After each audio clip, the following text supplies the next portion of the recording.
Hey, Sherry, come on, catch up. Yes, yes.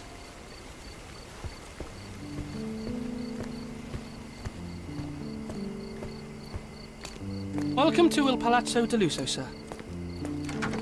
Welcome to Il Palazzo di Lusso, sir. We just need your signature. There you are. Ah, Mr. Holmes.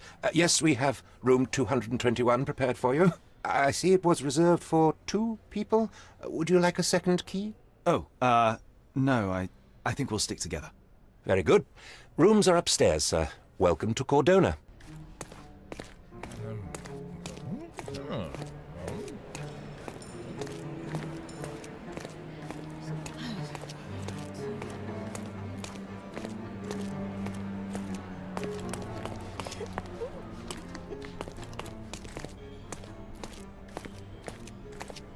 I apologize, sir, but your room is not yet ready.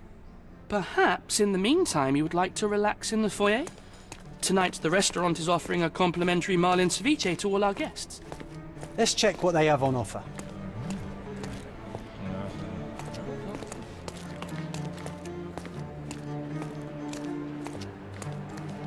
Hey, Sherry, just our luck.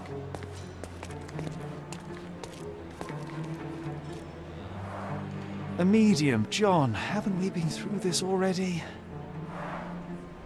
Come on, it's not like we've got anything better to do.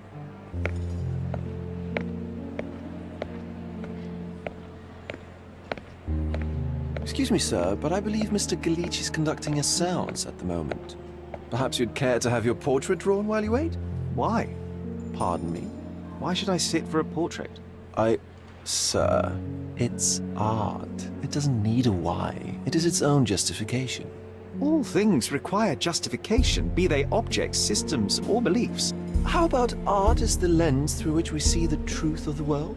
That's backward. Truth is not subjective and not complicated. It's just the truth. It either is or it isn't. You do not need a lens to see it, just an open mind. Ha! That seems rather close-minded. Truth, like beauty, is in the eye of the beholder. So tell me, what do you see? Mediocrity.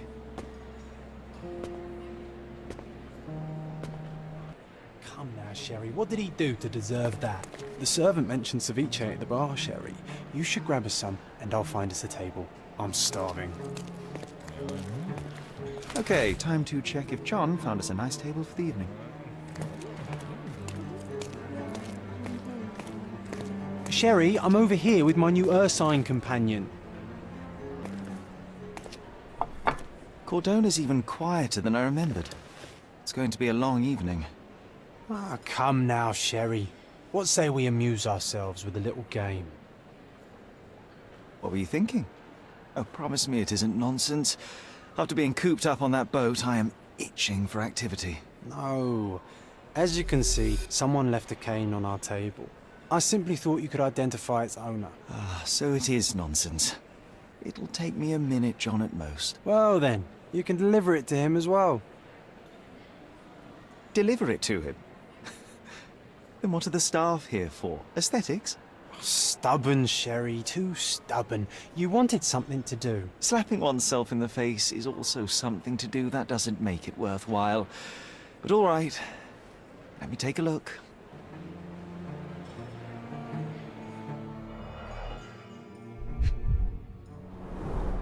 The cane is made of ebony, it's worn uncared for, and bears the scars of numerous hits. A crest depicting a bulb of garlic in a meadow, perhaps the Fielding family or Meadows, or Craven, from the Old English name meaning garlic place. The hand grip is a head of a golden Javanese statue, probably stolen from a temple.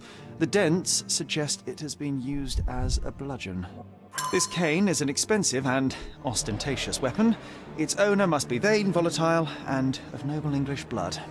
Take it with you, Sherry. Let's return it to its owner. All right, I hope you noted down your observations in your casebook.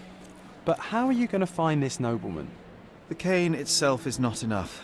I may have to ask other guests if they saw who was here.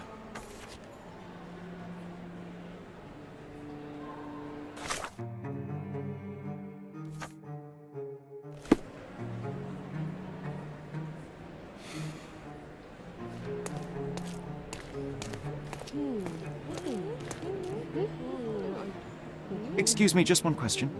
Of course. Stop me when you've had enough.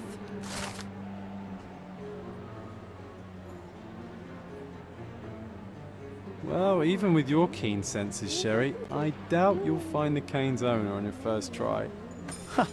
And would you be confident enough to bet on it, my friend? Why not? Let's see how good you really are.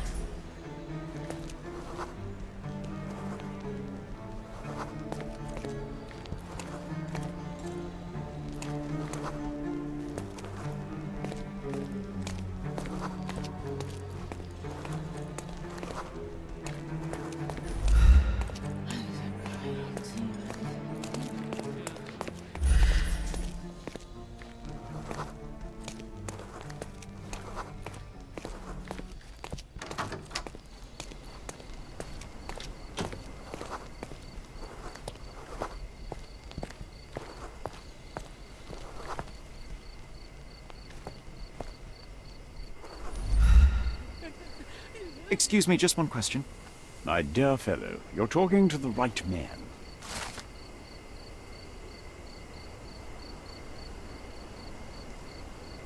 Hey, Sherry, don't we now have the perfect excuse to visit the seance?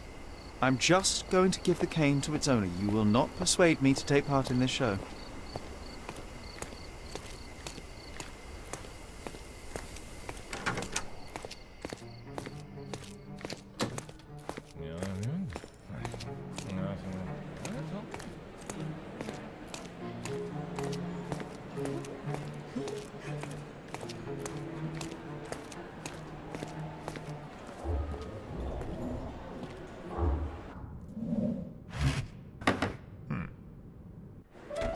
This hotel, this island, it's full of thieves. First my cane, now the diamond. Take your hands off me! Do you even know who I am?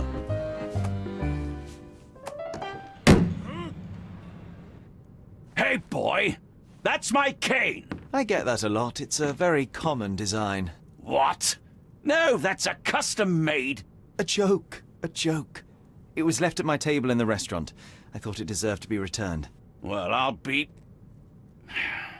It is rare to encounter a straight-fingered true penny these days. What a gentleman. But I must ask, how did you know I was the rightful owner?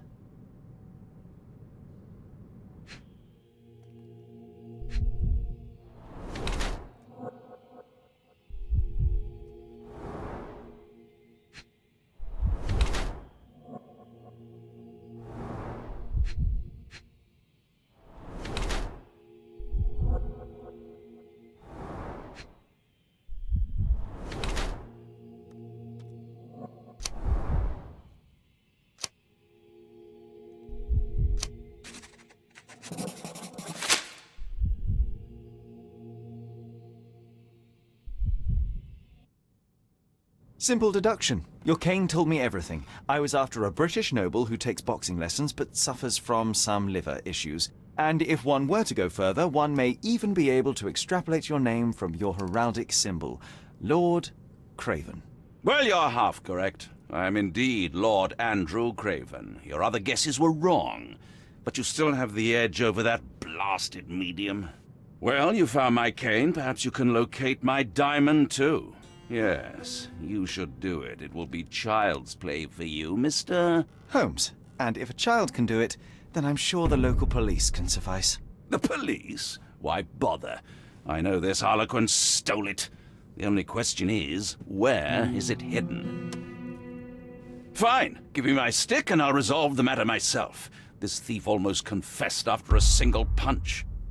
I suspect a beating may result in answers of questionable veracity. Fine.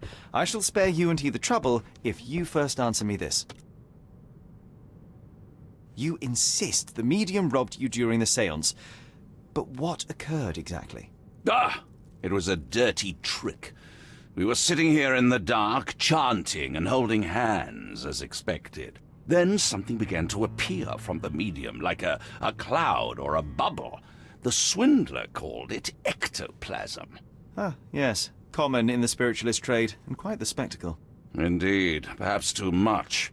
My beloved Emma screamed in horror, and I stood to defend her, attacking that cursed ghost. How brave.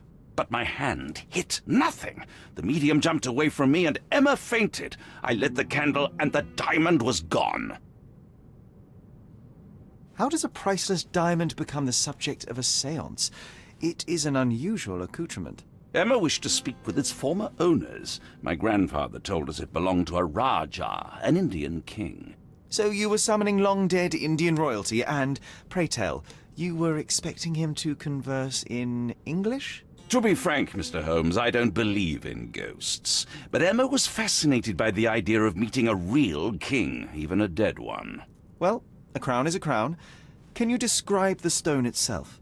A yellow diamond, not less than 100 carats, and perfectly egg-shaped. There is not another like it. Stay here, and don't touch anything. I'm going to investigate further. Don't fret, I'll be keeping a close eye on this thief.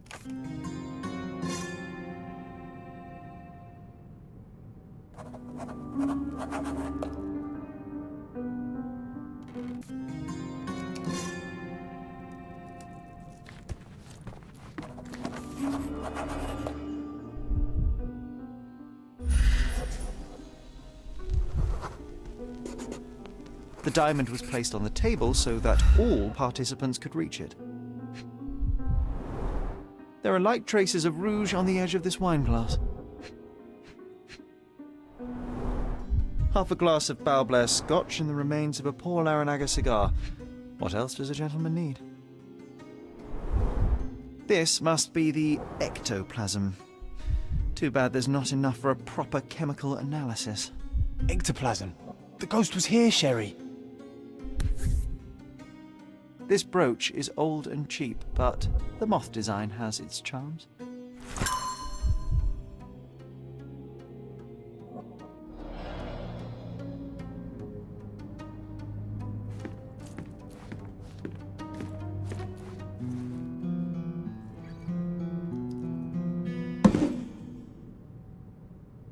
What happened here? I don't know. The ghost. I summoned it as usual, but then it all went wrong. The lady screamed and pointed at Lord Craven. And there was a shadow. Such a mystical force. It terrified the lady. And it must have taken the diamond. Who else could have? I will investigate, and the culprit will be identified. But the stubborn brute Lord Craven blames me right now. As if I could do something like that. Perhaps you can reason with him? Please?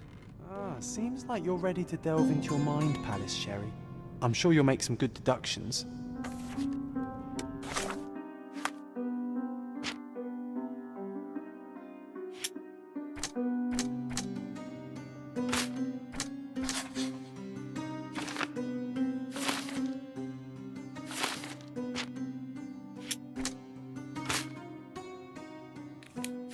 It seems there may have been an unexpected visitor outside the window. I hope it was the ghost of the Raja.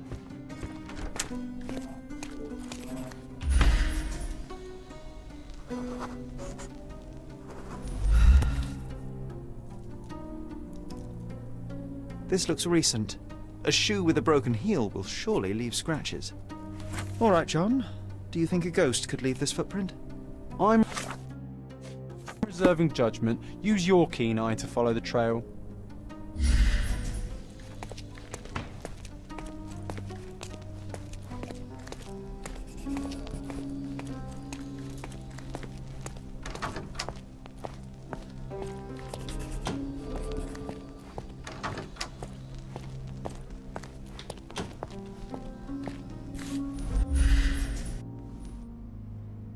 Rose de Moore. All the maids in the hotel wear this exact shoe.